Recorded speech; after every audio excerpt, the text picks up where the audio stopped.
Proper साधारण जी गुजराती कढी असते त्याच पद्धतीची आहे.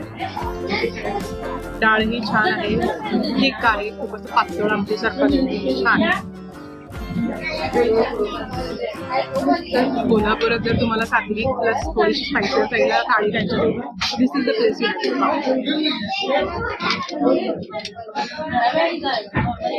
नॉन स्पॉन्सर्ड व्हिडिओ आहे या आणि कुठल्या कुठल्या अजून थाळ्या आम्ही चेकआउट कराव्या त्या कमेंट बॉक्समध्ये. मंडळी ऑनेस्टली सांगू, मला थाळीमधला सगळ्यात आवडणारा भाग तो म्हणजे खिचडी आणि कढी. त्यांच्याकडे जी कुठल्याही गुजराती थाळीमध्ये वगैरे जी खिचडी मिळते त्याचा जो स्वाद असतो तो खूप वेगळा असतो, मला तो प्रचंड आवडतो. सो जेन्युअनली मी थाळीला जाते ते म्हणजे खिचडी खायलाच. मला जेन्युअनली खिचडी, कढी, पापड आणि लोणचं असं कॉम्बिनेशन खरंच खूप आवडतं. तुम्हाला खिचडी कशाबरोबर खायला आवडते मला कमेंट बॉक्समध्ये नक्की सांगा. रेस्टॉरंटचा ॲम्बियन्स कसा आहे, तिथला फील कसा आहे, ऑलरेडी मी व्हिडिओ